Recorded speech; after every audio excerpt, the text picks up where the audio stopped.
Hello there, welcome back to another review. So keeping with that sort of classic anime, what I grew up with sort of vibe, I thought today we'd also have a look at Ninja Scroll as well. Being, as mentioned in my Akira review, this Ninja Scroll, Ghost in the Shell, Akira were like the three you had to watch. If you were in the 90s in the UK and you was interested in anime, these were the three that were like sort of top tier. You had to see these three if nothing else.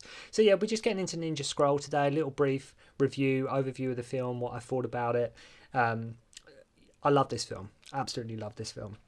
So, like I say, them three films. I mean, so like the other two being, I say, Ghost in the Shell, Akira. These three films so influential in increasing the popularity of anime to Western audiences. Obviously, there was other films that come out in the 90s here in the UK. We had sort of films like Dominion Tank Police, Cyber City Oedo, 808. But what set this film apart from, say, sort of your Ghost in the Shells, your Akiras, your Cyber Cities, what set it apart was that it was set in feudal Japan. You know, this was what made this film a bit different. This was what made it's like, well, hang on, that's not sort of set in like a, you know, a futuristic Tokyo or anything like that. Is not, there's no sort of robots or, you know, nothing like that. This was sort of set in sort of feudal Japan, ancient time, and it was like it was the complete opposite sort of like of what other anime was going on at the time of what was being released. It was made in 1993 and it came out in the UK, I believe, in 1995. I don't even think the film was a big, huge hit in its native Japan compared to how it fared with Western audiences, where it was obviously humongously popular and just had such a big following, and it still does even to this day. On a little side note, actually, I know the version I had on video when I actually bought it, and it was actually cut, which I didn't realise until I saw the 10th anniversary DVD collection, which I bought. It's mainly when sort of Tasai begins to assault Kagero. There's a few little things cut out here and there, and I think there's a few sort of ninja star scenes that are sort of cut out, but I didn't realise the VHS version was actually cut by a few, well, number of seconds, but it's still, when you watched it, when I saw the 10th anniversary DVD edition, obviously this Blu-ray as well, that's all intact now. So yeah, we'll be getting into Ninja Scroll. I'll give you a brief, like I do with all my things, all my reviews, a very brief overview of the plot. Won't get too much into it, but just giving you a brief idea of what's going on here. So our main protagonist, Jubei Kibagami, he's sort of like a lone wolf mercenary who teams up with Kagero, who's from a ninja clan. And the plot basically is about a gold mine and the mysterious Shogun of the Dark who want to use it to overthrow the government.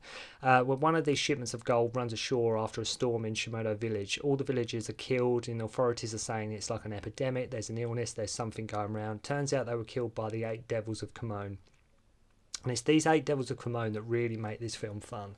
This is the whole idea of the film, which I love so much, that I'll get into in a little bit.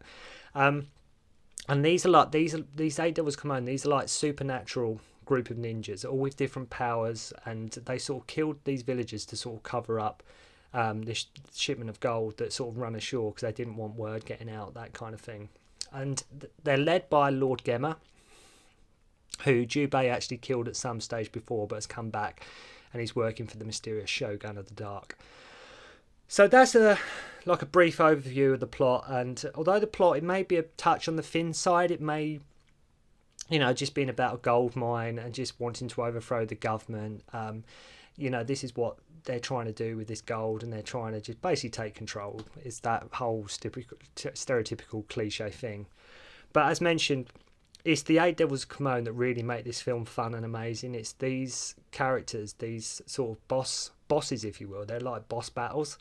It's them that really do make this film fun. They're like the novelty of the film, which really makes it just so good to watch. Each one of them that Jubei encounters, like I say, is like a boss fight from a video game. Everyone is so different and unique, and just in their abilities that they have. And like I say, they all have their unique powers. They're all different from one another. We have a guy that has wasps living inside him, one who moves through sort of the shadows mysteriously. We have like a blind swordsman, a guy made out of stone. One of the girls has like tattoos of snakes who come out of her body. I mean, really original sort of novel ideas here. Just so just like I say, fun, different sort of like boss battles, and it like rather than just Jubei just sort of encountering different sort like, oh, he fights another group of bandits, right? He fights because like that's how the film starts. He encounters sort of these bandits on the bridge.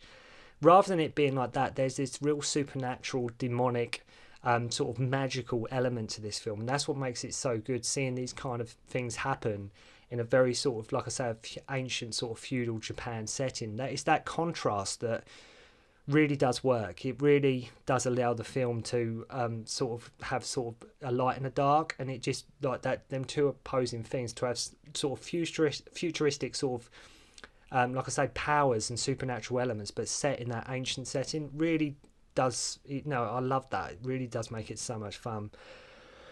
The violence in this film is not to be understated. I mean, we have arms being ripped off, people being cut in half, electrocuted, you name it. I remember when I bought this on video, like I say, back in the day, and after Jubei kills Tasai, who's like this great big hulking mass of stone or rock or whatever, and he kills him, and Tasai ends up with sort of his own weapon sort of ingrained in his skull, and it's sort of buried in the ground, and Tasai sort of slowly slides down, sort of while this really sharp blade sort of buried into his head. And I remember watching that the first time, and I was cringing so hard because there's, like I say, the blood's coming out everywhere.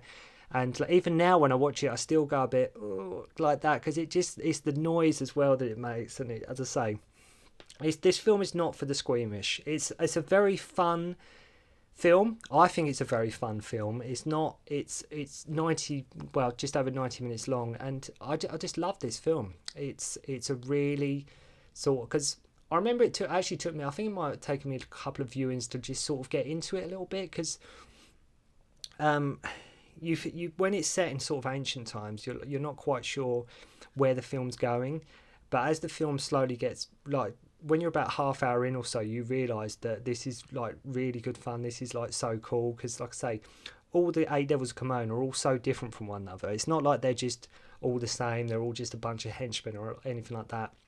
Real, like I say, supernatural elements here. I do believe that like a live action film has been trying to get off the ground for many years, but I think it's like fallen into like production hell. I mean, I'm not sure how this would fare as a live action film, but it'd definitely be interesting to see. And I'd say it's definitely a film that was definitely more popular in the West rather than sort of Japan. As I mentioned, I don't think it was a huge big hit out there for whatever reason. I have no idea why, but I just don't think it was something they sort of latched onto as much as the Western audiences did. As mentioned, as I say, I think it had something to do with the fact in the 90s, especially here in the UK, where anime was sort of really kicking off. It was sort of the thing that sort of late teenage, sort of early 20 guys were into. I think it was definitely much sort of like a male-orientated sort of market there. But I absolutely love this film. I have such fond memories of this film. And it's like with Akira, I think it's just the idea. It's just so integrated into my memory and just such a part of when I was growing up that I just can't ever like be without some like owning this film. Whether it's DVD, Blu-ray, I just have to own this film.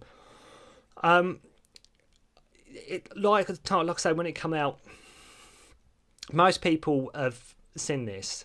Like I say, I strongly advise you haven't, if you haven't, to see it. I mean, it's like Akira. You owe it to yourself to see this anime, even if you have no interest in anime whatsoever. As I say, not for the squeamish. Some of the violence might be a bit too much for some. But nowadays, I mean, we've seen much worse in so many films over the past 10, 15 years or so. So it's not, probably wouldn't be that shocking to somebody who quite like 17, 18 years old now watching this for the first time. The action and the animation, like with Kira, they're all top notch, and like I say, with the Eight Devils all having different powers, all of them unique and offer something new. As mentioned, rather than Jubei just fighting loads and loads of henchmen, swordsmen all the time, which would get stale and quite boring after about, say, the 30-minute mark. It brings in, like I say, that supernatural element, which really does make it work.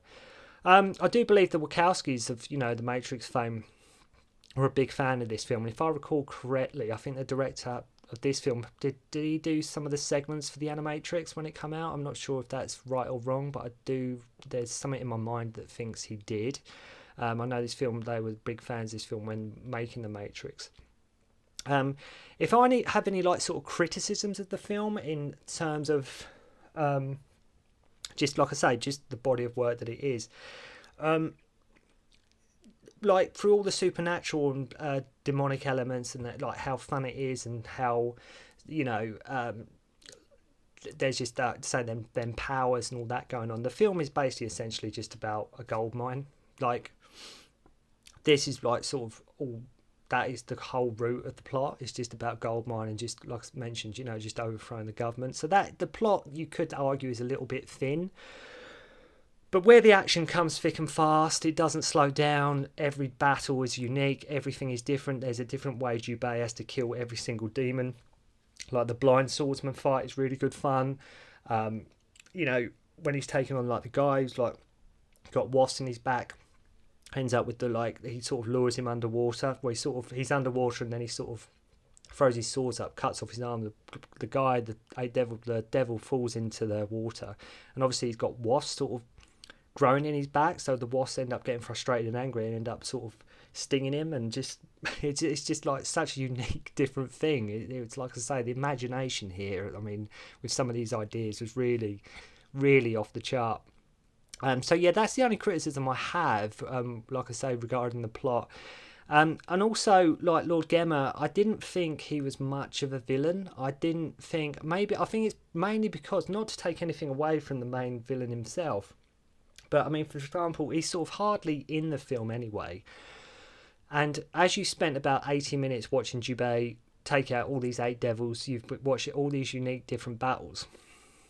By the time he gets to Gemma at the end, where they're on this sort of like burning ship with all the gold and everything, it's almost like too little. Like, it's not much regarding what you've seen up to that point. There wasn't that sort of mysterious supernatural thing about it. I mean, obviously I know he's sort of come, like, the idea is Jubei's killed him before, he's come back. I mean, there's a really violent scene as well at the end where Jubei's continuously headbutting Gemma in a really violent way. Like, he just keeps on headbutting him over and over again into the floor, and every time Jubei's head comes up, Gemma's face is like more mashed up. It's like really violent scene, but a really cool scene at the same time. I just didn't think he was sort of a really imposing antagonist, but I think, like I say, after you've had 90 minutes of Jubei taking out the rest of the 8 devils, by the time he gets to that final battle, you've kind of seen it all before. You've kind of seen it before up to that point, if you know what I mean. It's like, so once he's taken on, well, Gemma is part of the 8 devils, but when you get to that point, it's sort of, okay, you know, it's another battle, but it's still good. I mean, the ending's still good, but I just like the novelty and quirkiness of all the other members of the 8 Devils of Komodo. But other than that, really, there's not much else to say about this film. As I say, it's one of my favourites, one of my classics. It's just, there's so much in this, and it's not just, like I'd say, a typical feudal Japan, ancient, you know, setting sort of animation kind of thing. There's so, like I say, so much fun to be had with this film. It's really violent, it's really gory, but it is really good fun. Check it out.